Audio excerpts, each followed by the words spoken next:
2 days after my aunt's funeral, my mother called me a thief, and my father banned me from the family home over one plain brass key my aunt made me swear I'd never hand over.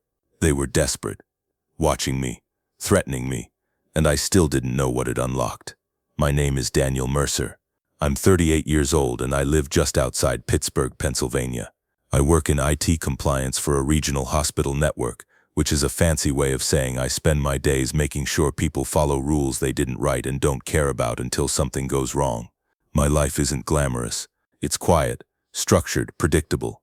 I like it that way. The one part of my life that never stayed predictable was my family. If you looked at us from the outside, you'd think we were one of those close-knit families people talk about at church potlucks and graduation parties. My dad, Robert, was the oldest of 3 siblings. His younger brother, Mark, lived 2 states away and only came around for weddings and funerals. And then there was my aunt, my dad's younger sister, Aunt Evelyn. Everyone called her Ev. She was the exception in our family. The one person who didn't treat love like a currency you earned by agreeing with them. Aunt Evelyn never married. She didn't have kids.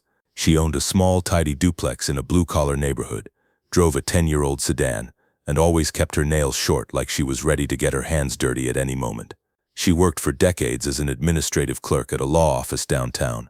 Nothing high-powered, nothing that made people gasp at parties, but she was sharp, quietly sharp. The kind of person who listened more than she talked, and when she finally spoke, you realized she'd already seen through you. When I was a kid, my parents used to joke that Aunt Evelyn was too cautious for her own good, but it never sounded like a compliment. My mother, Linda, especially didn't like her. My mom was the type who believed family business should stay in the family. Aunt Evelyn believed the opposite, that the truth should be documented, witnessed, and protected from the family. Growing up, I learned early where I stood. My older cousin, Tyler, my dad's pride and joy, could do no wrong. Tyler was the golden boy, played baseball, got a scholarship, posted smiling photos, said all the right things. My parents loved telling people about him like he was their product. I was not that. I was quiet. I was observant. I was the kid who remembered things adults said when they thought I wasn't listening. I got good grades and kept my head down, but I asked questions at the wrong times, and my mother hated that. Daniel always has to make things complicated, she'd say in front of people, like it was a cute flaw. Aunt Evelyn never treated my questions like flaws. She treated them like survival instincts. When I was 16 and my father got angry at me for talking back, Aunt Evelyn took me for a drive, bought me a milkshake, and said something that lodged in my brain permanently. In this family, she told me, hands steady on the steering wheel, people will forgive mistakes. They don't forgive honesty. You need to remember that. At the time, I didn't understand what she meant. I just knew she was on my side, and that mattered more than the exact wording. As an adult, I saw her less than I wanted. Life pulls you in different directions. I worked long weeks. She had her routines, but we kept a steady rhythm. A call every Sunday, a quick lunch every few months, a birthday card with her precise handwriting. She was the one person in my family who never asked me for anything and never made me feel guilty for saying no. Then, last fall, she got sick. Not the kind of sickness that gives you warning signs for years. Not the kind people post inspirational quotes about. It happened fast. A hospital stay that turned into another hospital stay. A diagnosis that came with a doctor's careful voice and folded hands. The kind of conversation where you already know the ending, but you keep listening anyway because your brain refuses to accept it. Aunt Evelyn died on a Thursday morning. The call came while I was in my office staring at a spreadsheet. I remember the exact shade of gray on my monitor and the way my coffee tasted, burned, like it had been sitting too long. I remember putting my phone on speaker and hearing my father's voice, strangely flat. "She's gone," he said. "Evelyn's gone." I didn't cry at first. I just sat there staring at the numbers on my screen like they were going to rearrange into something that made sense. By the end of the day, my family group chat was exploding. My mother was posting messages about God's plan and keeping the family together. Tyler, ever the diplomat, wrote a long paragraph about how Aunt Evelyn loved us all in her own way. My Uncle Mark sent a thumbs-up emoji, which somehow felt worse than silence. And then there were the logistics, funeral arrangements, her small home, her bank accounts, her papers, and buried inside all of that, like a tiny spark in dry grass, was the one detail that would light my entire life on fire. A key. It was a small, plain brass key. Not old and ornate, Not the kind you'd expect in a mystery novel. It looked like something you'd use for a mailbox or a storage unit. The kind of key you'd forget about in a junk drawer until you moved houses and found it taped to a faded label. I had it because Aunt Evelyn gave it to me. 2 months before she died, she asked me to meet her for lunch at a quiet diner near her place. She looked thinner, but her eyes were still sharp. She ate slowly, like every bite cost effort, and then very casually, she slid an envelope across the table. Inside was the key. No note, no explanation written down. Just the key. I looked up at her, confused. "What is this?" "Just hold on to it for me," she said. "For what?" She stirred her tea with slow precision. "For later." "Aunt Ev, what does that mean?" Her gaze didn't soften. If anything, it got more serious. "It means don't lose it. And don't give it to anyone, no matter how much they pressure you." That last part made my stomach tighten. "Pressure me for what?" I asked. Her hand stopped stirring. "Because people panic when they don't control things." I laughed nervously, trying to turn it into a joke. "I'm not giving away your secret treasure map." She didn't laugh. "Daniel," she said, and when she used my full name it always meant she was planting something important. "I'm asking you to trust me." I did. Of course I did. So I put the key in my wallet, in the little inner zipper pocket I never used for anything else. Later that night I moved it to a small lockbox in my closet where I kept my passport and backup hard drive. I told myself it was probably a spare key to her duplex, or maybe a file cabinet at her office. I didn't tell anyone about it, not because I was scheming, but because it felt private, like something between me and her. After she died, in the chaos of the first few days, I didn't even think about it. My mind was on the funeral home, on the empty chair at the front of the chapel, on the fact that someone could exist so solidly in your world and then overnight become a folder of paperwork. The funeral was exactly what you'd expect. Polite sadness, rehearsed speeches, people crying more for themselves than for her. My mother clung to my father's arm as if she was the widow. Tyler shook hands like a politician. Uncle Mark showed up late and left early. I stood near the casket looking down at Aunt Evelyn's face, and all I could think was how she would have hated the performance of it. She would have wanted something simple, practical. No flowers that would die in 3 days. No long speeches from people who barely called her. After the service, we gathered at my parents' house for food. It was cold outside, the sky low and heavy. Everyone spoke in soft voices like the air itself might break if we talked too loudly. That's when the key came up. Not directly at first. It started with my father saying we needed to take care of Evelyn's things. He said it with a tone that sounded responsible, but I knew my father. Taking care usually meant taking control. My mother nodded and said, "She probably left important documents somewhere. We should make sure nothing gets lost." Tyler chimed in. "Yeah, like her safe or anything. We should check all the drawers." I sat at the edge of the living room, half listening, feeling hollow. I didn't want to talk about her belongings like they were leftovers after a party. Then my mother looked straight at me and said, "Daniel, you had lunch with her recently, didn't you?" "Yeah," I said carefully. "A couple times." She tilted her head. "Did she give you anything?" The room got quieter. Not silent, but quieter in that way where you can feel people pretending not to listen. I felt the key's weight in my mind like it had suddenly become heavy metal. "No," I said. It wasn't fully true, and I knew it the second I said it, but it was instinct. The same instinct Aunt Evelyn had warned me about. People panic when they don't control things. My father frowned. "She didn't mention anything. Not even, I don't know, a spare key." The word key landed like a rock. Tyler's eyes flicked to my face. Uncle Mark paused mid-bite. My mother's voice sharpened. "A spare key to what?" I forced my expression to stay neutral. "I don't know. She didn't give me anything." My father stared for a beat longer than normal, and then he nodded like he was filing it away. But from that moment on, something shifted. I didn't know yet how they found out. Maybe Aunt Evelyn had mentioned it to someone at some point, or maybe there was a missing key on her keyring, and they started hunting for it like bloodhounds.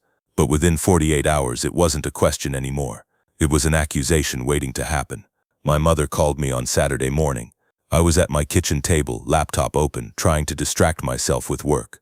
Her name lit up on the screen, and my stomach tightened before I even answered. "Daniel," she said without greeting, "where is Evelyn's key?" I sat back slowly. "What key?" "The key," she repeated, impatient now, like I was a child pretending not to understand. "Don't play dumb. Your father said she gave you something. So that was it. They decided. They didn't know, but they decided. I tried to keep my voice even. Aunt Evelyn gave me a key a while back. Yeah, she told me to hold on to it. My mother exhaled like she'd just caught me in a lie. And you didn't think to mention that. She told me not to give it to anyone, I said. There was a brief silence, and then her tone shifted into something colder. Daniel, if she's gone, it's not yours to keep. Bring it here. No, I said, and my own voice surprised me with how firm it sounded. Not until I know what it's for. She asked me to keep it. My mother's laugh was sharp, humorless. Of course she did, and you just happened to be the one she trusted with it. Convenient. I swallowed. Mom, I'm not stealing anything. Then why hide it, she snapped. Why lie at the house? Because you were circling like vultures. I wanted to say. Because you were talking about her life like it was inventory. Because she specifically told me not to let you pressure me. But I didn't say any of that. I just said, I didn't hide it. I just didn't think it was anyone's business. It is our business, she hissed. She was your father's sister. She was my aunt, I said quietly. And she asked me. My mother's voice dropped into a dangerous calm. Daniel, if you don't bring that key over today, don't bother coming around at all. Do you understand me? I stared at the wall behind my laptop, the paint slightly uneven near the corner. I could hear my own breathing. This was the moment where family stopped being family and became a negotiation. I understand you, I said. Good, she replied, like she'd won. We'll be waiting. When I hung up, my hands were shaking. Not from fear, at least not the kind of fear I used to feel as a kid, but from a mixture of anger and disbelief. Aunt Evelyn had been gone for 2 days, and my own mother was already treating me like a suspect. I didn't go to their house that day. I didn't even respond to Tyler's text that afternoon. Hey man, just bring the key so we can settle everything. Settle everything. Like grief was a legal dispute. That evening my father called. His voice was low, controlled, and that almost scared me more than yelling would have. Daniel, he said, your mother tells me you're holding on to one of Evelyn's keys. Yes, I answered, and you refused to bring it over. She told me to keep it, I said again. She specifically told me not to hand it to anyone. My father's patience thinned. Evelyn is gone. Her estate needs to be handled properly. Then handle it properly, I replied. Through the executor. Through legal channels. Not by bullying me. That made him go silent for a second. Then he said, are you implying we're not trustworthy? I almost laughed. The audacity of it.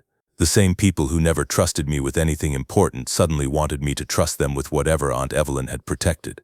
I'm implying Aunt Evelyn didn't trust you with it, I said.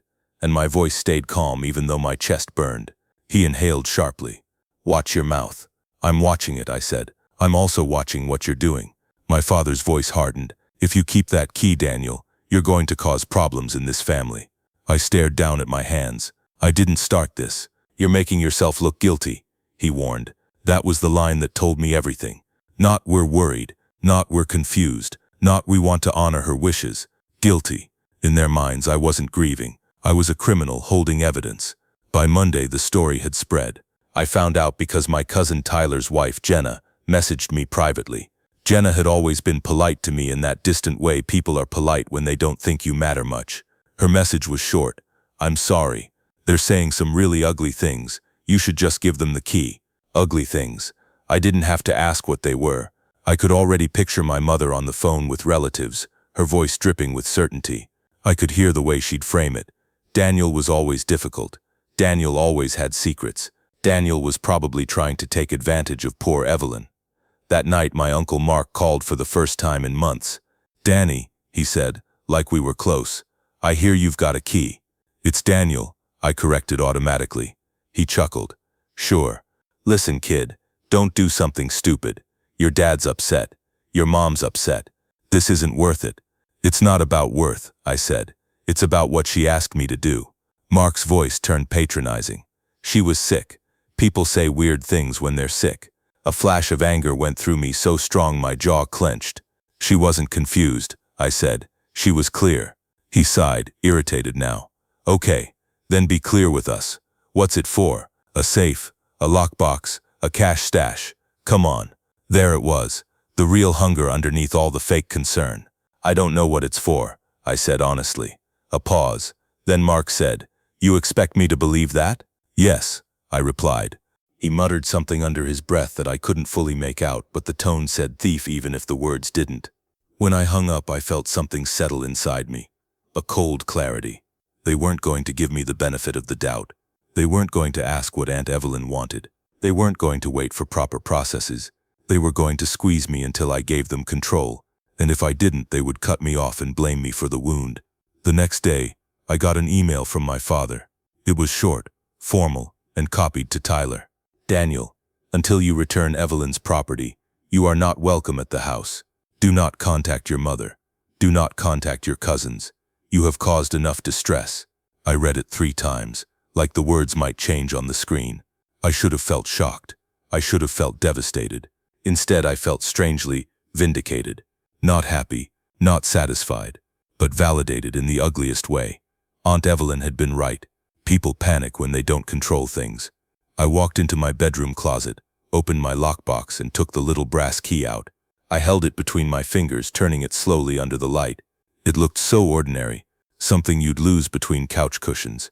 Yet it had managed to turn my entire family against me in under a week.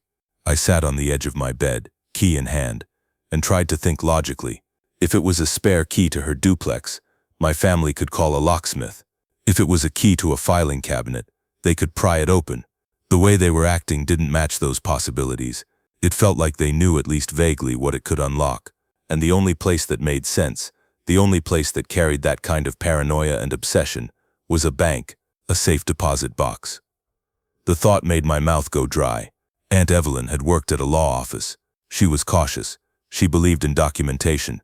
If she had something important, something she didn't want the family to control, she'd put it somewhere official, somewhere with witnesses, somewhere with procedures. And if she'd given me the key, it meant she'd planned for me to be involved, which raised a worse question, one I couldn't stop myself from thinking. What did she know was coming? I didn't sleep much that night. I kept replaying her words from that lunch. Don't give it to anyone, no matter how much they pressure you. The pressure had arrived right on schedule. The next morning, I called the one person in my family who hadn't taken a side yet, because she never liked taking sides at all. My grandmother, Irene. Her voice was tired when she answered. "Danny, it's Daniel, Grandma," I said softly, and immediately regretted correcting her. She sighed. I know. Your aunt would have corrected me too." The mention of Aunt Evelyn tightened my throat. "Grandma," I said, "I need to ask you something. Did Aunt Evelyn mention a bank box? A safe deposit box?" There was a pause on the line, long enough that my pulse picked up. And then my grandmother said, very quietly, "Why are you asking me that?" "Because I'm holding the key that turned your son into my enemy," I thought. But out loud I said, "Because I think that's what this is. And everyone's accusing me of stealing." My grandmother didn't deny it. She didn't act surprised. She just sounded sad. "They shouldn't be calling you that," she said. "That's not an answer," I replied. Another pause. Then she said, "Evelyn did things her way. Always. And she didn't do them for no reason." I closed my eyes. That was the closest thing to confirmation I was going to get. After we hung up, I sat at my kitchen table again, key beside my coffee mug like it belonged there. I pulled up Aunt Evelyn's county records online, property, probate filings, anything public. I didn't see much yet. It was still early. But I did find one detail buried in an old address update. She had a long-standing relationship with Keystone Federal Bank downtown. Keystone. A bank I'd walked past 100 times without noticing. My chest felt tight as I wrote the name down. Then I stared at it, the ink dark and final on the page. If I was right, the key wasn't just a key. It was a trigger. And whatever was locked away at that bank was the reason Aunt Evelyn made me promise. It was the reason my family panicked. It was the reason they were willing to erase me from their lives as if I'd never belonged in the first place. I picked up my phone and looked at the key again, then at the bank's number on my screen. Before I hit call, I whispered, "Okay, Aunt Evelyn, I'm listening." I hit call. The automated system at Keystone Federal Bank had that calm corporate voice that made every option sound equally harmless. "Press 1 for checking. Press 2 for savings. Press 3 for safe deposit services." My thumb hovered for half a second before I pressed 3. A real person picked up after a few rings. A woman with a steady, practiced tone. "Keystone Federal, Safe Deposit Department. This is Marissa. How can I help you?" I cleared my throat. "Hi, my name is Daniel Mercer. I think my aunt may have had a safe deposit box at your bank. She recently passed away. The silence on the other end was subtle, but it was there, the slight pause that told me I'd crossed from casual banking into policy. I'm sorry for your loss, Marissa said. Do you have the box number? No, I admitted. I have a key. I don't know what it goes to, but I believe it might be for a safe deposit box. Another pause. Mr. Mercer, I can't confirm whether someone has a box with us.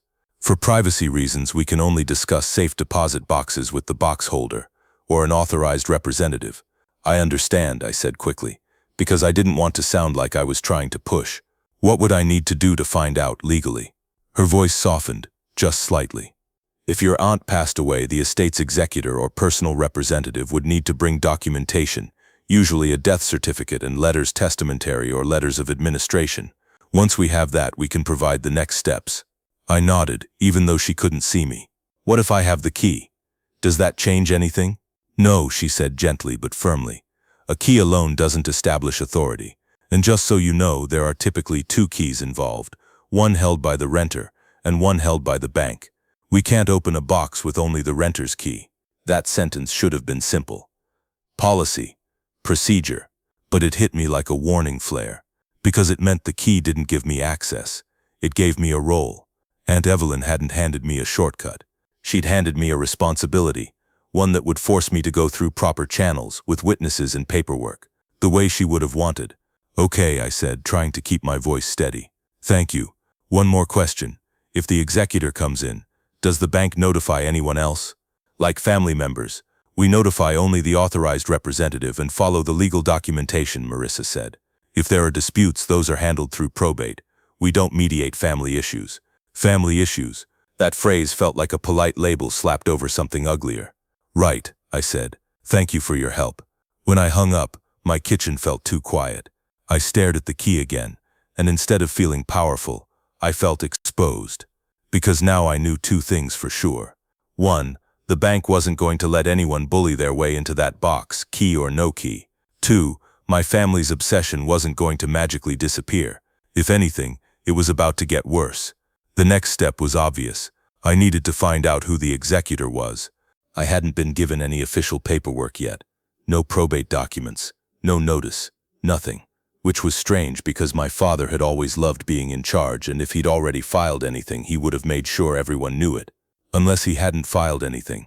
Unless he wanted to handle Aunt Evelyn's affairs the way my mother handled everything, quietly, informally, and with maximum control.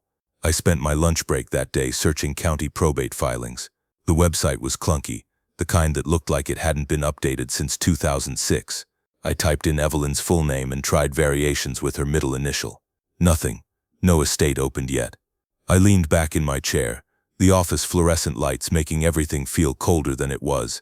Aunt Evelyn died almost a week ago. If there was no filing, that meant nobody had started the process officially.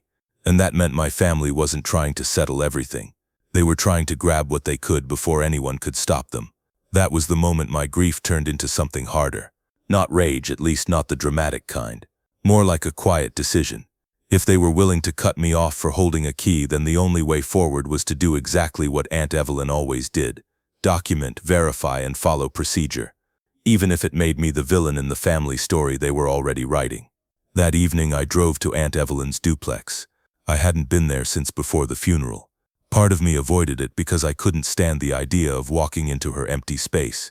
Part of me avoided it because I knew my parents would be there like they owned it. I parked a block away and walked up slowly, hands in my jacket pockets, trying to breathe like this was normal. Her porch light was off. The curtains were drawn. Everything looked exactly the same and also completely wrong, like a stage after the actors have left. I noticed the first sign before I even reached the steps. The mailbox was stuffed with flyers and letters. The second sign made my stomach tighten. The front door had a new deadbolt. A cheap brass one, freshly installed, the screws bright and unscarred. I stared at it for a long second, my mind trying to make it make sense. Aunt Evelyn would never install something that sloppy. She would have aligned it perfectly, measured twice, tightened everything so it sat flush. This looked like someone had rushed through it, not caring about aesthetics, only about control. I stepped back and looked at the frame. There were faint marks near the lock, not major damage, but enough that I could picture a screwdriver and impatience. Someone had already tried to get in. I didn't knock. I didn't want a scene. I didn't want to see my mother's face framed in Aunt Evelyn's doorway like she belonged there. I took out my phone and snapped photos, the new deadbolt, the screw heads, the marks in the wood, the overflowing mailbox. Then I turned and walked back to my car with my chest tight and my hands cold. Halfway down the block, my phone buzzed. A text from Tyler. Dad said you were snooping around her house. Don't do that. I stopped walking. The fact that he knew I was there, knew it quickly, told me someone was watching that house, or someone was inside it. I typed back slowly. I'm not snooping. I'm documenting. There's a new lock on her door. Who installed it? 3 dots appeared, then disappeared, then appeared again. Finally, we had to secure the place. You're acting suspicious. Just give us the key. I stared at that message until the screen dimmed. Secure the place. He said it like it was a normal family responsibility. Like they hadn't banned me from even speaking to them days ago. Like I was still included in the we when it suited them. And the most important part, the part he ignored completely, was that they'd changed the locks on a dead woman's home without a legal process, without probate, without any authority. The hypocrisy was so clean it almost felt practiced. On the drive home, I kept thinking about Aunt Evelyn's job at the law office. She'd spent her life around attorneys. She would have known how probate worked. She would have known what my family was capable of. So she would have prepared, which meant the executor likely wasn't my father. It might not even be family. That thought made my pulse quicken, because if she'd named someone else, my father's control would evaporate the moment that person stepped in, and that would explain the desperation. When I got home, I did something I'd been avoiding since her death. I pulled out my old address book, an actual paper one I barely used anymore, and flipped to the page where I'd written Aunt Evelyn's contacts years ago. She used to insist on giving me a real number list in case my phone died. There it was, the law office where she worked for decades. Hayes and Rutledge, attorneys at law. I hesitated for only a moment before calling. A receptionist answered, professional and brisk. I asked if anyone could speak to me about Evelyn Harper's passing. The tone shifted instantly. I'm sorry, the receptionist said, softer now. One moment. The line clicked, and then a man's voice came on. Mid-50s, calm, slightly gravelly. This is Richard Hayes, he said. How can I help you? My throat tightened. Mr. Hayes, my name is Daniel Mercer. Evelyn Harper was my aunt. She passed away last week. There was a pause that felt like respect. Yes, I heard. I'm sorry. Evelyn was important to this office. I swallowed. I'm trying to figure out who is handling her estate. My family is there's conflict, and she gave me a key before she died. I believe it may be for a safe deposit box. Another pause, longer this time. Then Mr. Hayes said carefully, Daniel, I can't discuss confidential matters over the phone without verifying certain things. But if you're who I think you are, Evelyn anticipated you might call. My fingers tightened around the phone. She did. Yes, he said, I can meet with you tomorrow morning, in person. Bring a photo ID, and bring the key you mentioned. The key suddenly felt heavier even though it was across the room. Okay, I said. What time? 8:30, he replied. And Daniel, don't tell anyone you're coming. That last sentence sent a chill down my spine. Why? I asked before I could stop myself. Mr. Hayes exhaled quietly. Because Evelyn asked me not to. When the call ended, I sat completely still at my kitchen table. That was the first time since her death that I felt her presence clearly. Not like a memory, but like a hand guiding the next step. She'd anticipated the pressure. She'd anticipated the accusations, and she'd built a path through it that didn't rely on anyone's goodwill. It relied on process. That night my phone lit up again and again. My mother left 2 voicemails. I didn't listen at first. I didn't have the energy to hear her turn grief into a weapon. Then my father texted, You're embarrassing the family. Return the key or we'll take action. Take action. That phrase was vague on purpose. It could mean anything from a lawyer letter to something uglier. A few minutes later, a new message came from a number I didn't recognize. Thief, we all know what you did. I stared at it, my skin prickling. No name, no context, but I didn't need either. The family had opened the gates, and now anyone who wanted to throw stones had permission. I took screenshots. I saved everything. It felt paranoid, but I'd learned something from my job in compliance. If you don't preserve evidence, you're just a person telling a story, and stories can be dismissed. The next morning I walked into Hayes and Rutledge with the key in my pocket and my ID in my wallet, feeling like I was entering a courtroom even though it was just an office building. The lobby smelled like polished wood and old paper. The walls had framed degrees and landscape prints that looked expensive in a way that didn't try too hard. Mr. Hayes met me himself. He was taller than I expected, with silver hair combed back and sleeves rolled up like he'd already been working for hours. He shook my hand firmly. "Daniel, thank you for coming." He didn't offer condolences again. He didn't perform sympathy. He treated me like an adult, like a person who could handle truth. That alone nearly cracked me. He led me into a conference room and closed the door. For a moment he just looked at me with something I could only describe as measured concern. "Before we begin," he said, "I need to verify your identity." I handed him my driver's license. He compared it to something on a file in front of him, then nodded once, satisfied. "Okay," he said. "Evelyn left instructions." My heart thudded. He opened a folder and slid a single page across the table. It wasn't the will. It wasn't a dramatic document covered in seals. It was a letter, handwritten. Aunt Evelyn's handwriting. I recognized it instantly. The neat, precise strokes, the careful spacing, like she wanted every word to have room to breathe. The top line read, "Daniel, if you're reading this, it means I'm gone, and they're doing exactly what I warned you about." My chest tightened so hard I had to inhale slowly through my nose. Mr. Hayes didn't speak while I read, like he understood that some moments shouldn't be interrupted. The letter wasn't long, but every sentence felt like it had been placed with intention. She wrote that she had arranged certain documents in a secure location, and that access would require the bank's procedures and the executor's presence. She wrote that she wanted me there when it happened. She wrote, in plain language, that the key was given to me for protection, not possession. Then came the line that made my stomach drop. "Do not surrender the key to your father or Linda.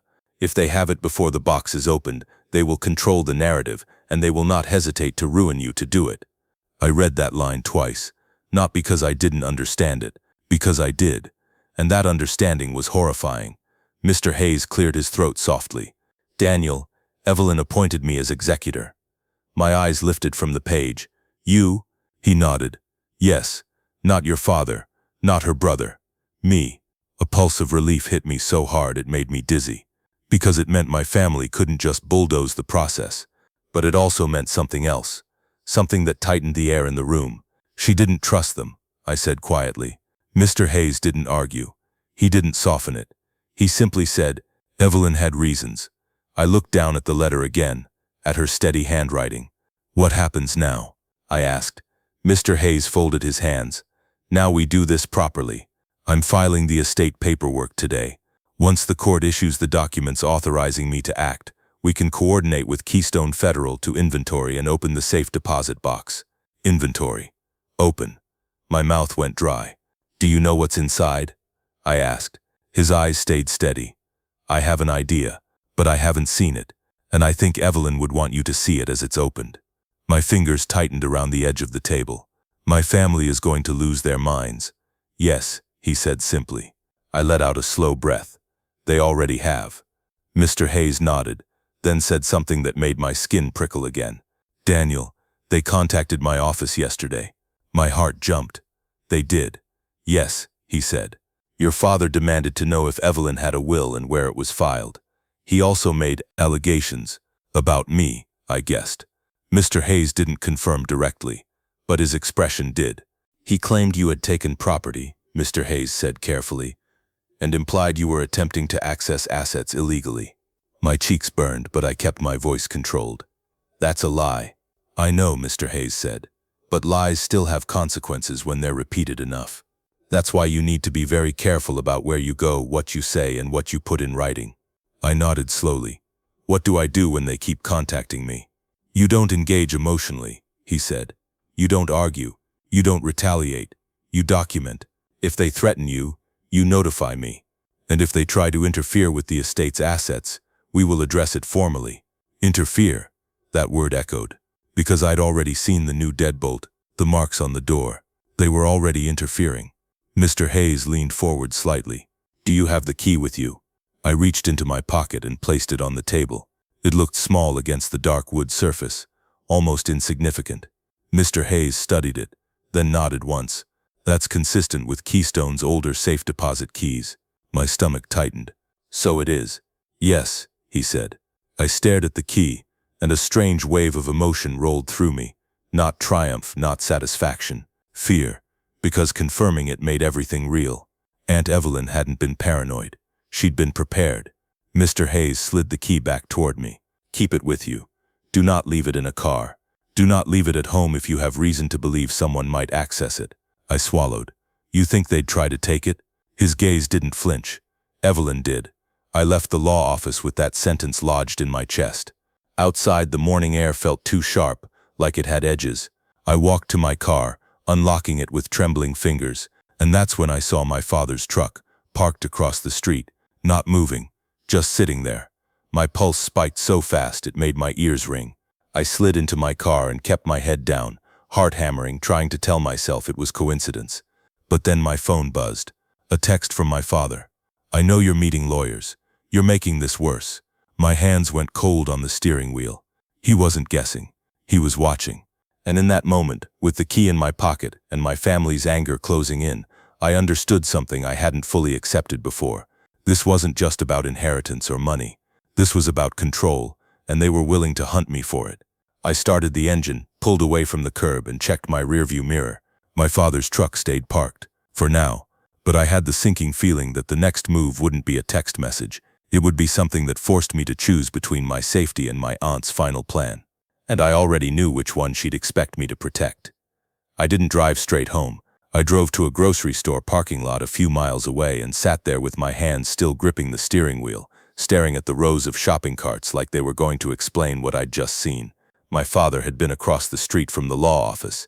He wasn't the type to run errands downtown on a random Tuesday morning.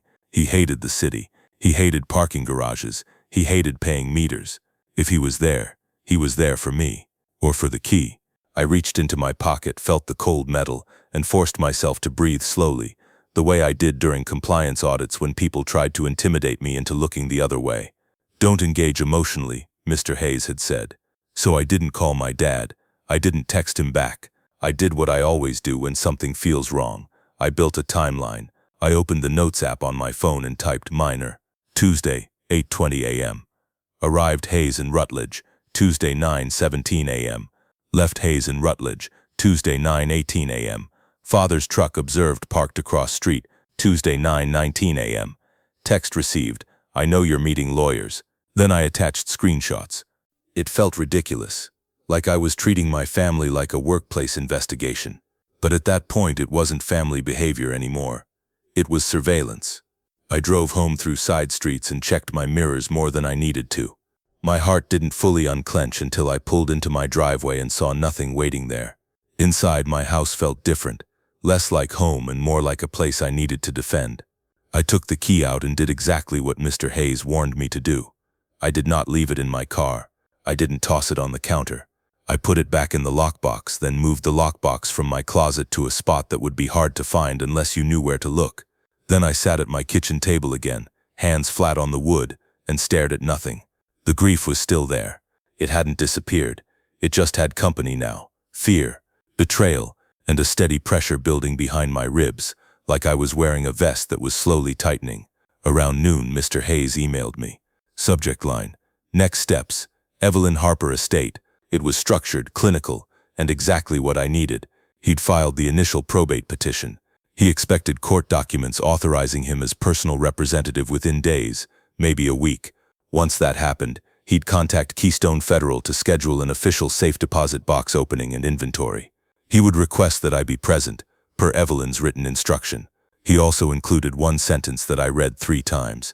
Please do not communicate with your father about estate matters. Direct all inquiries to my office. Direct all inquiries, like my family was a hostile third party. And maybe they were. That afternoon, the calls started. I ignored the first one, then the second. Then my mother left another voicemail. Then Tyler called. Then Uncle Mark again. The phone buzzed like an insect that wouldn't stop hitting the window. Finally, around 5, a call came from my grandmother. I answered immediately. Her voice sounded shaky. Daniel, what is happening? I closed my eyes. What did they tell you? A pause, then a sigh. Your mother is crying. She says you're holding Evelyn's key hostage. She says you're trying to steal things, that your aunt would never have trusted you over your own father. My throat tightened, but I kept my voice level. Grandma, Aunt Evelyn gave it to me. She wrote a letter. She appointed Mr. Hayes as executor. Grandma's inhale was sharp. Richard Hayes, the lawyer? Yes, I said. She went quiet, and in that quiet I could hear her shifting in her chair as if she'd suddenly gotten older. I wondered, she whispered. What? I asked gently. She never trusted your father with paperwork, Grandma said, almost to herself. Not since years ago. Not since years ago. That was an unfinished sentence. A door cracked open. Since what, Grandma? I asked.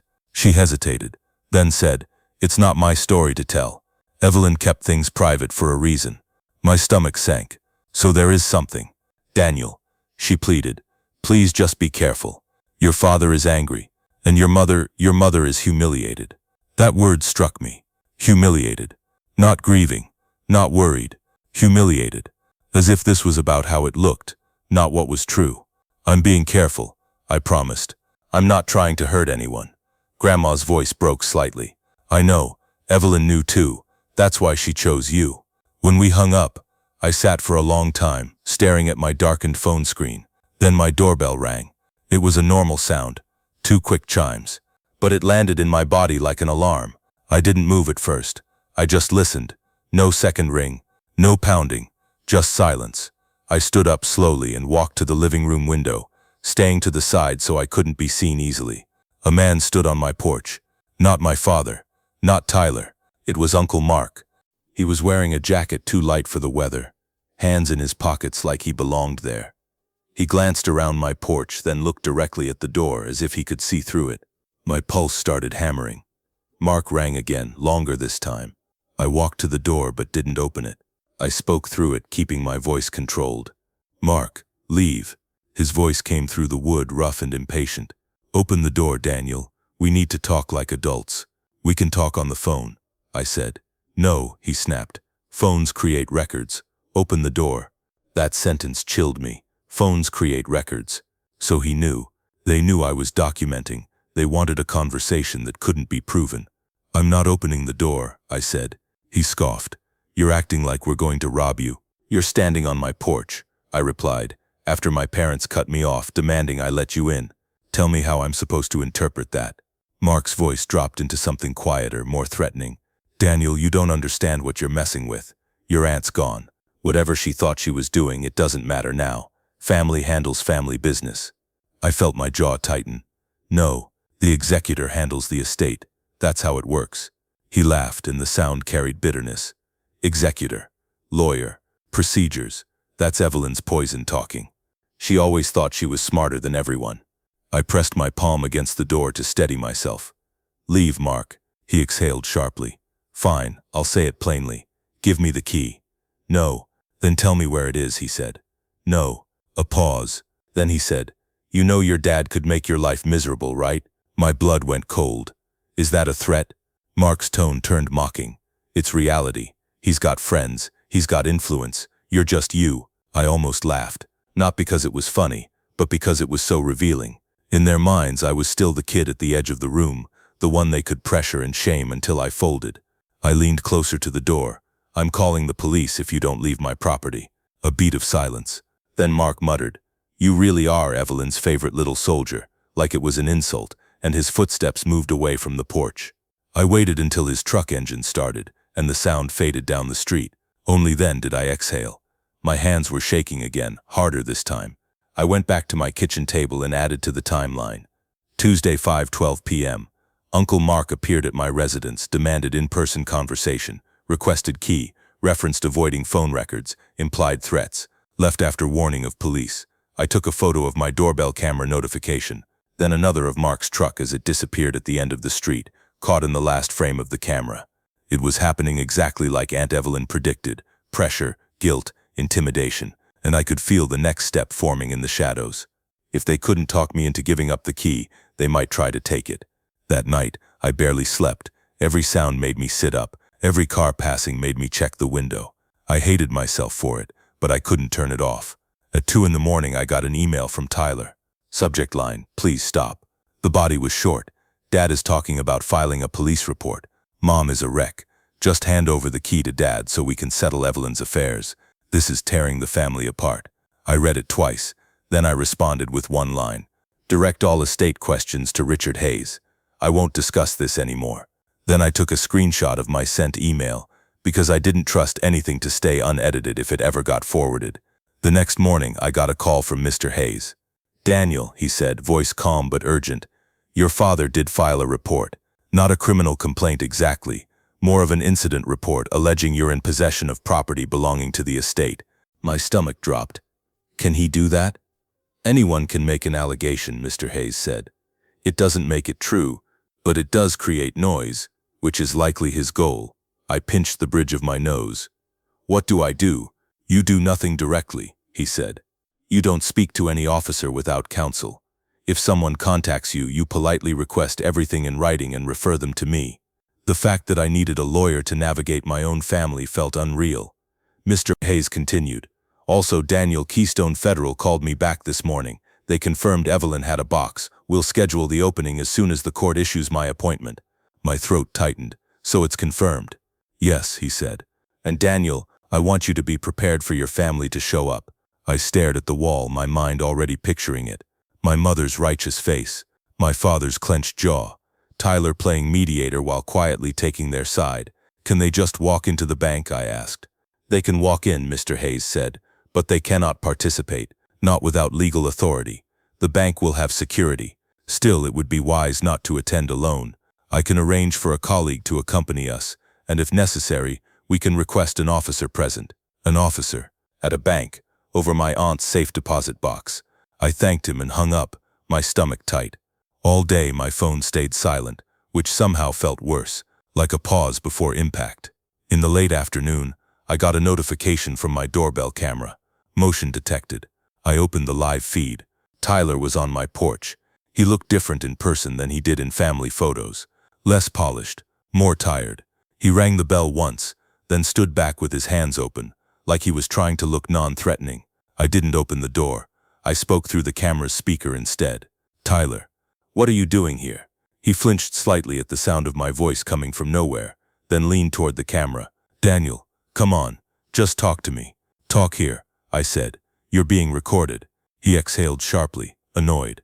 "Of course, you're recording everything now." "Yes," I said simply. Tyler glanced down the street, then back up. "Dad is convinced you're trying to take something that belongs to him. You know how he gets." "I know," I said. "That doesn't make it my problem." Tyler's face tightened. "It kind of does, because you're setting yourself up to be the bad guy forever." I felt a bitter laugh rise, but I swallowed it. "I already am." He lowered his voice. "Just tell me what the key is for." "I don't know what's inside," I said. "And even if I did, it's not up to me. There's an executor." Tyler's expression shifted. "So it's true. She named Hayes." "Yes," I said. He stared at the door like he could see me behind it. "Why would she do that?" "Ask yourself," I replied. His jaw tightened, and for a second I saw the family resemblance, not the pleasant part, but the stubbornness, the entitlement to answers. Tyler stepped closer to the door. "Daniel, Dad thinks Evelyn was manipulated. He thinks you got to her at the end." My chest burned. "That's disgusting." "Is it?" Tyler shot back. "Because you were always the one she understood. You were always the one she protected. Doesn't it look weird?" I held my breath for a moment, then let it out slowly. "She protected me because she knew what you all would do when she was gone. And you're proving her right." Tyler's eyes narrowed. "You really think you're the victim here?" "I think the truth matters," I said. "Leave my porch, Tyler." He shook his head, frustration breaking through. "You know what? Fine. Don't open the door. Don't talk like a normal person. But I'm warning you, Dad is going to come here himself. And he won't be as patient as I am." There it was. The escalation spoken plainly. Tyler turned and walked away, not looking back. I watched him through the camera until he drove off. Then I sat down hard on my couch, my body buzzing with adrenaline. I knew my father. If he came to my house, it wouldn't be to talk, it would be to win. That night, I didn't just lock my doors. I checked every window. I turned on extra lights. I moved the lockbox again. And I hated myself for how small it made me feel. Because the key wasn't a weapon. It was a piece of brass. But in my family, control was everything. And that key represented control they didn't have.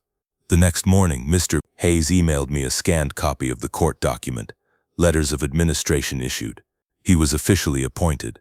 Keystone Federal scheduled the safe deposit box opening for Friday at 10 a.m. 2 days. I stared at the date and time until the numbers blurred. Friday, 10 a.m. The moment my family had been circling like sharks. The moment Aunt Evelyn had built a plan around. I didn't know what was in that box yet, but I knew one thing with absolute certainty. Whatever it was, my family was terrified of it. And people who are terrified don't just accuse, they act. Friday morning came too fast. I barely ate breakfast. I dressed like I was going to court. Dark jeans, a plain button-down, my best jacket. Not because I wanted to look impressive, but because I wanted to look credible. In my family, appearances were ammunition. If I showed up looking tired or rumpled, my mother would use it to paint me as unstable. If I showed up calm, they'd call it cold.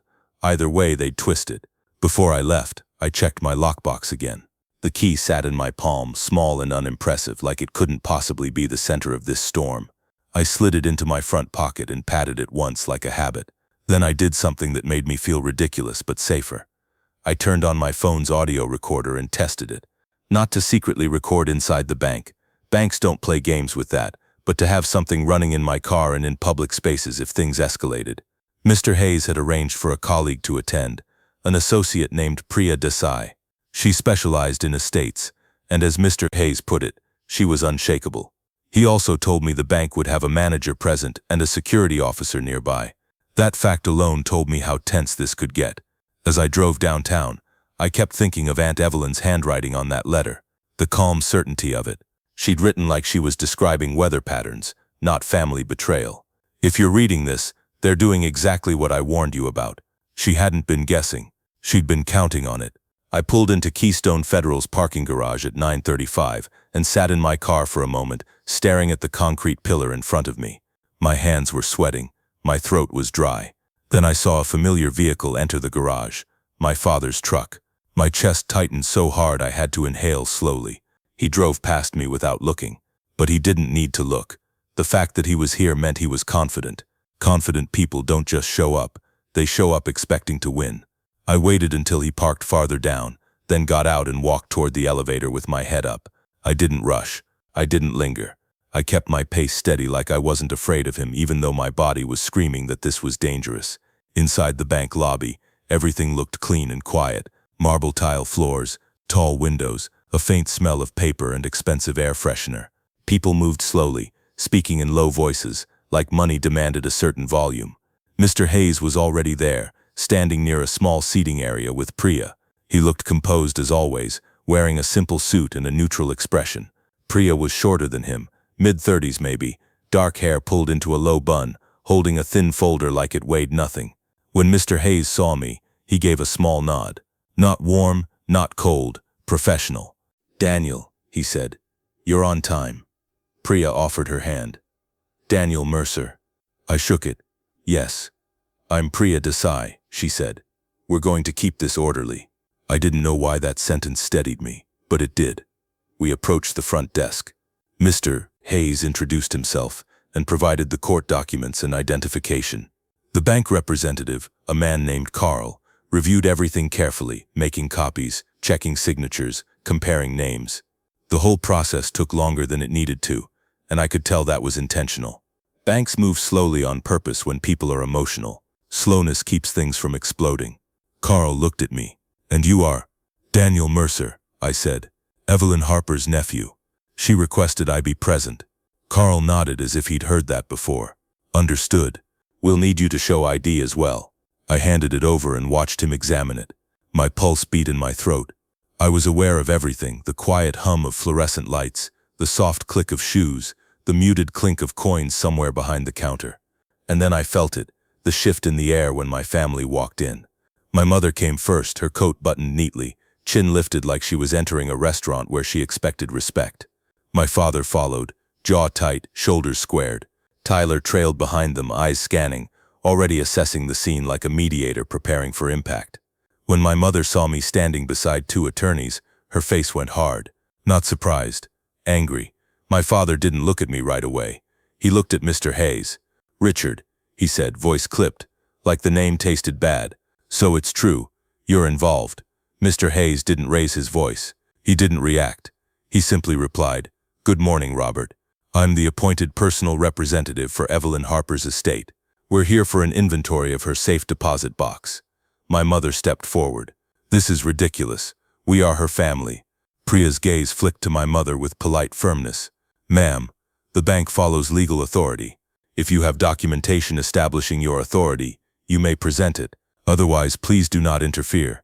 My father's eyes finally landed on me. The look wasn't just anger. It was accusation mixed with something else. Fear, maybe. Though he'd never admit it. Daniel, he said, slow and heavy. You're really doing this. I kept my voice level.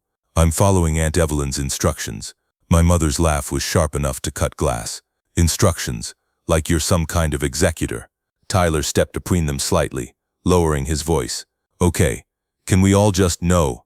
My mother snapped, not even looking at him. No, we cannot. He's trying to steal from this family, and everyone is letting him. I watched people in the lobby glance over and then quickly look away. This bank had seen 1,000 families fall apart over money. We weren't special, just another scene. Carl, the bank representative, cleared his throat. Sir, ma'am, if there's a dispute, we can reschedule when things are calm. Mr. Hayes replied. There is no legal dispute at this time.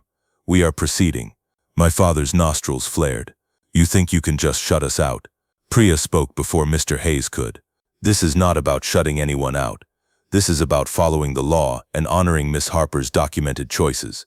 My mother looked at me again, eyes bright with that particular fury that comes from humiliation. Where is it, Daniel? I didn't ask what she meant. The key, she said louder now. Give it to your father. Right now. I felt everyone's eyes on me. I kept my hand out of my pocket. No, my father took a step forward. Hand it over. I didn't move. You have no legal authority here. My father's voice dropped into something low and dangerous. You don't get to talk to me like that. Priya's tone sharpened. Sir, if you continue to threaten or harass anyone, the bank will involve security. At that moment, a uniformed security officer, tall, calm, shifted slightly near the hallway entrance. Not dramatic, just present. My mother's face tightened. So that's it. You've turned your own family into criminals. I stared at her, and for the first time since this started, I said what I'd been holding back. You already did that, I replied quietly, the moment you called me a thief. Her mouth opened, then closed, like she wasn't used to me speaking back in public. Mr. Hayes turned to Carl. We're ready. Carl nodded once, relief on his face. This way. He led us through a secure door into a hallway that smelled faintly metallic. The safe deposit area was quieter, colder, lit by clean white overhead lights. There was a counter, a small private viewing room, and a heavy vault door that looked like it belonged in a movie even though it was probably standard. My family followed us despite Priya's earlier warning, but the security officer stepped in front of them at the threshold. Only authorized individuals, the officer said firmly. My father's voice rose. I am her brother. Authorized individuals only, the officer repeated. Not louder, just harder. My mother looked like she was about to explode. Tyler put a hand on her arm, murmuring something I couldn't hear. As the door closed behind us, the noise of the lobby faded, and suddenly it was just me, the two attorneys and the bank staff. I exhaled slowly. Mr. Hayes looked at me. You okay? I nodded even though I wasn't sure. Carl gestured to the private room. We'll open the box in there. We have to follow an inventory procedure. Everything is listed and the executor signs. I reached into my pocket and placed the key on the counter. Carl didn't take it right away. He looked at it like it was just one piece of a larger mechanism. Then he opened a drawer and removed the bank's key. Longer, heavier, stamped with an internal code. 2 keys, he said, almost conversational. Always. He walked to the vault and unlocked it with a keypad, then turned the heavy handle. The door opened with a low, thick sound like pressure releasing. Inside were rows of metal boxes, each identical, each holding someone's secrets. Carl moved with routine precision, pulling out a long drawer and sliding it onto a cart. He checked numbers, matched them to a form, then pulled one box free and carried it to the private room. My heart pounded so hard I could feel it in my fingers. He set the box down on the table. Box number 214B, he confirmed, looking at Mr. Hayes. Rented to Evelyn Harper. Mr. Hayes nodded. Priya had her pen ready. Carl inserted the bank's key. He looked at me. Your key, please. I swallowed and handed it over. My hand shook slightly, and I hated that it did. Carl inserted my key. The two keys turned in opposite directions and there was a small, sharp click. That click sounded like a verdict. He removed the inner metal drawer and set it in front of us, then pulled his keys away and stepped back, hands open to show he wasn't touching anything now. From this point, he said, the contents are viewed by the authorized representative. We're present only for inventory. Please keep items on the table until documented. Mr. Hayes looked at me again, just briefly. Ready? I wasn't, but I nodded. He opened the drawer. Inside were neatly stacked documents in a sealed envelope, a smaller manila folder, a set of photographs bound with a rubber band, and a slim USB drive in a clear plastic sleeve. No cash, no jewelry, no gold bars, just paper. And somehow, that was more terrifying than money. Priya's eyes narrowed slightly as she looked over the items. This is organized. Mr. Hayes didn't touch anything yet. He took a breath, then carefully lifted the top envelope. It was thick, sealed, and labeled in Aunt Evelyn's handwriting. The label read, "For the executor. Open with Daniel present." Under that, in smaller letters, "If Robert and Linda are here, do not let them read first." My stomach dropped. Even in death, she was trying to prevent them from controlling the narrative. Mr. Hayes glanced at Priya, then to Carl. "Please note that instruction. We will comply." Carl nodded, pen poised. Mr. Hayes broke the seal slowly and slid the contents out. The first page on top was a typed letter on Hayes and Rutledge letterhead, dated almost a year earlier. The second page was something I recognized instantly, even before I read it fully. A notarized statement, with official stamps, and a name that made my throat close. Robert Mercer, my father. Mr. Hayes lifted his eyes to mine. "Daniel," he said quietly, "this is going to explain why Evelyn gave you the key." My mouth went dry. "What is it?" Priya leaned forward, her voice low. "It appears to be documentation of a prior legal matter involving your father and Evelyn, and possibly—" Her sentence cut off as Mr. Hayes turned the page and I saw a second notarized document beneath it. This one had my name on it, Daniel Mercer, in a place where my name didn't belong. My vision narrowed as if the room had tightened around that single detail. I leaned closer, reading the first line, and my blood went cold. Because the document wasn't about money. It was about responsibility. And it was dated years earlier. Back when I still thought I was just the quiet kid in the family who didn't matter enough to target. Outside the private room door, muffled voices rose, my mother's voice sharp, my father's deeper and angrier, like they could sense something slipping away from them. Carl looked uncomfortable. Priya's expression turned even more controlled.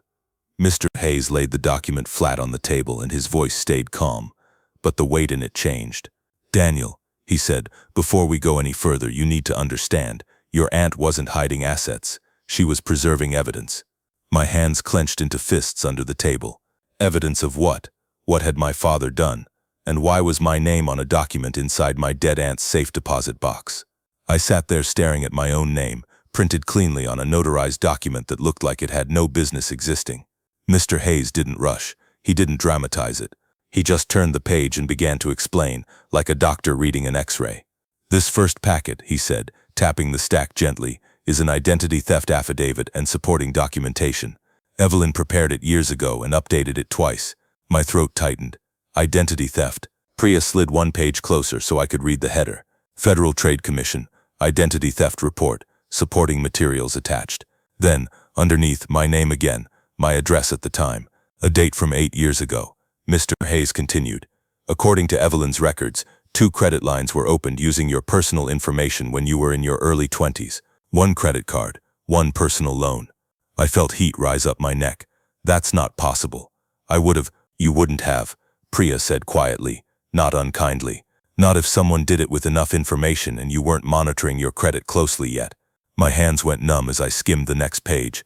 There were copies of statements, a credit report printout, a signature that looked like mine but wasn't, close enough to pass at a glance, sloppy enough that anyone who knew my handwriting would notice the difference. And then there was another attachment, a bank form. A loan application, with a familiar name written in the employer reference section, Robert Mercer, my father. I stared at it until my eyes stung. "No," I whispered, even though the page didn't care what I believed. Mr. Hayes's voice stayed steady. "Evelyn discovered it. She confronted Robert privately.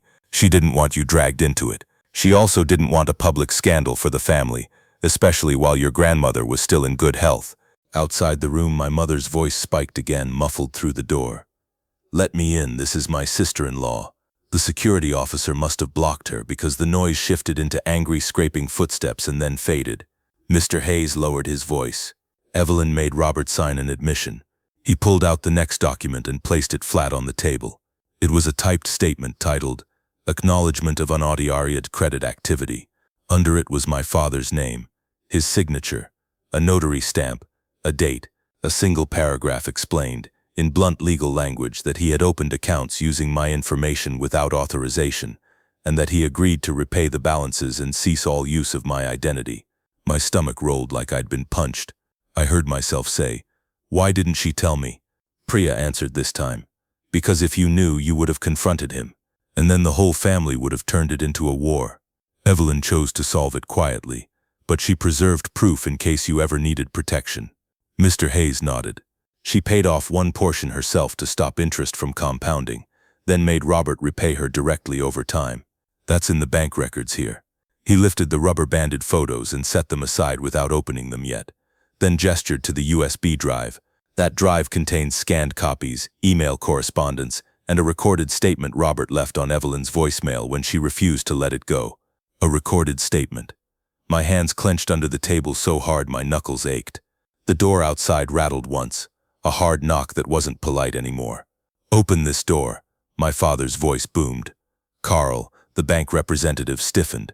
Priya stood and opened the private room door just enough to speak to the security officer in the hall. Her tone was calm, but there was steel in it.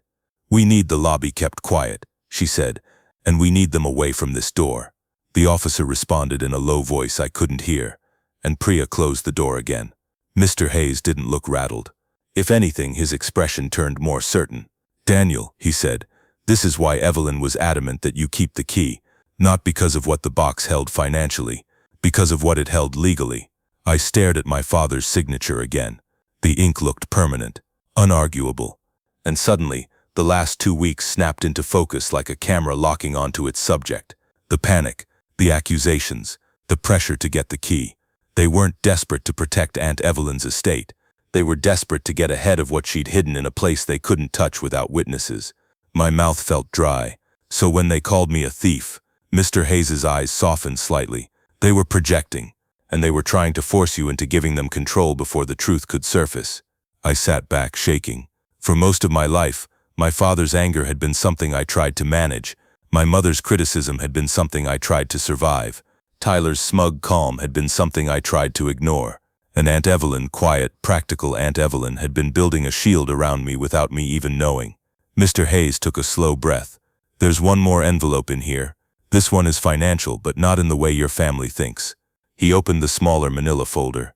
Inside was a deed transfer document, prepared but not recorded, along with a letter of intent.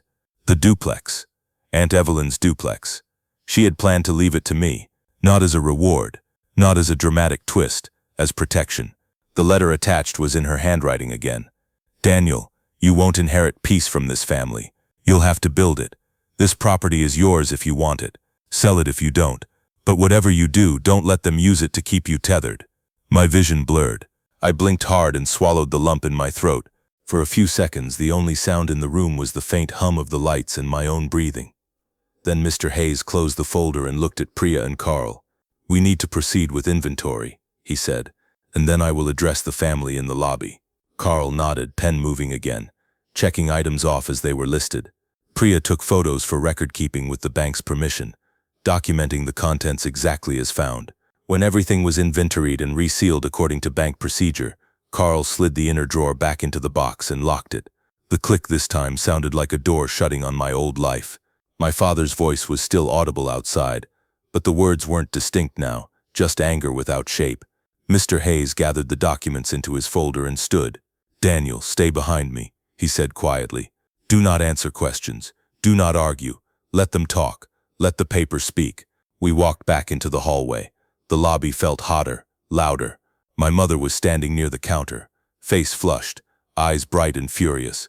My father had that rigid posture he used when he wanted everyone to believe he was the wronged party. Tyler hovered close, his expression tense, like he'd finally realized he couldn't smooth this over. When they saw us, my mother stepped forward immediately. "Where is it?" she demanded. "What was in the box?" My father pointed at me. "He took it, didn't he? He took her money." I didn't respond. I kept my eyes on the floor for a second, then lifted them to Mr. Hayes's shoulder like he'd instructed. Mr. Hayes addressed Carl first. "Thank you. We have completed an official inventory." Carl nodded, clearly eager for this to be over.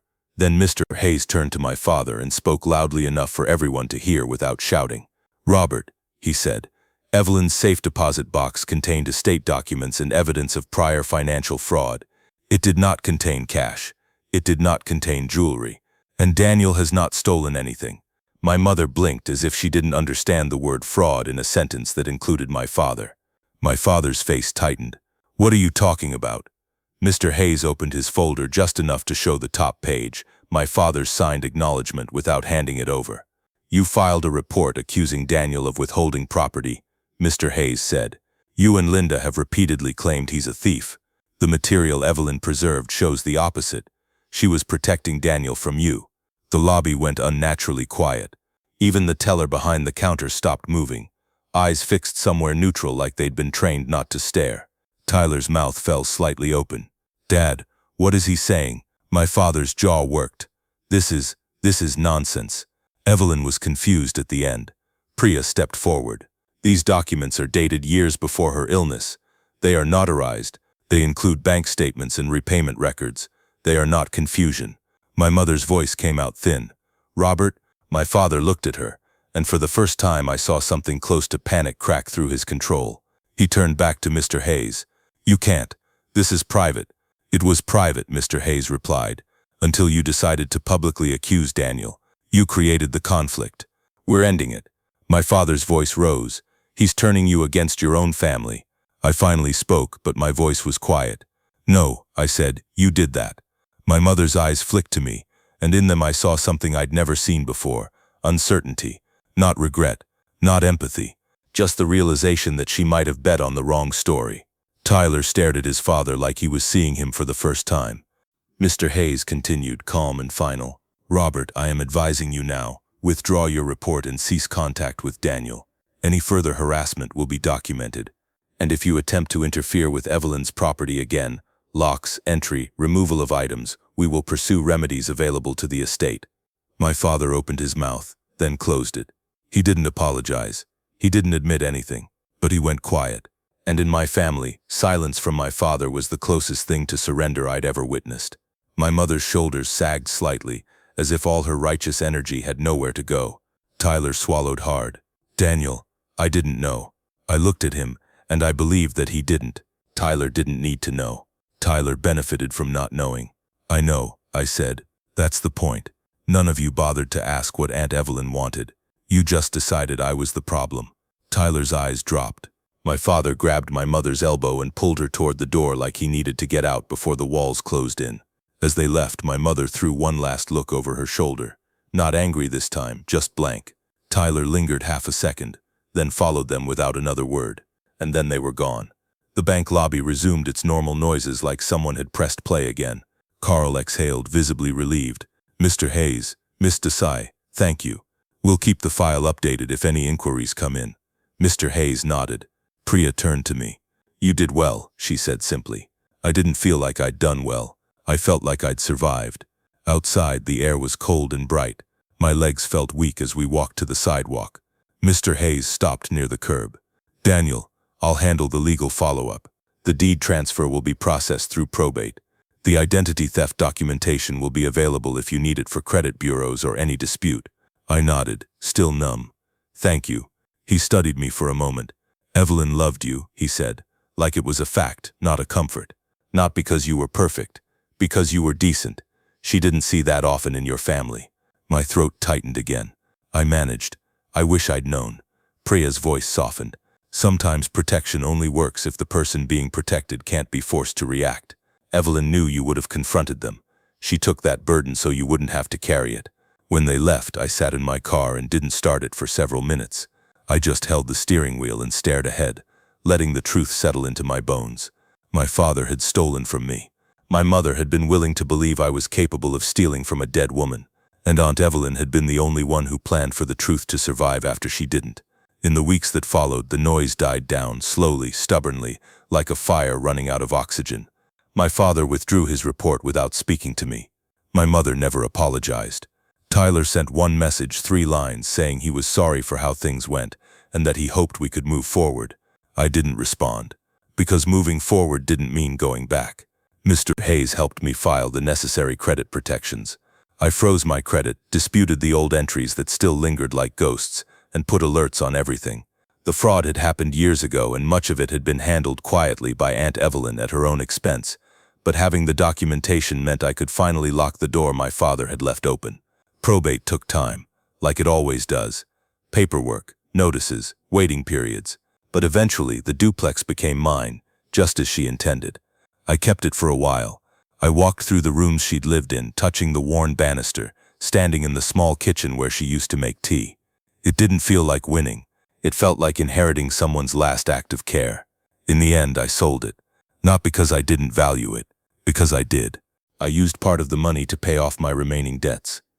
I set aside a chunk for my own future, and then I donated a portion in her name to a legal aid nonprofit that helps people who get crushed by family and paperwork and the kind of quiet fraud nobody wants to admit happens.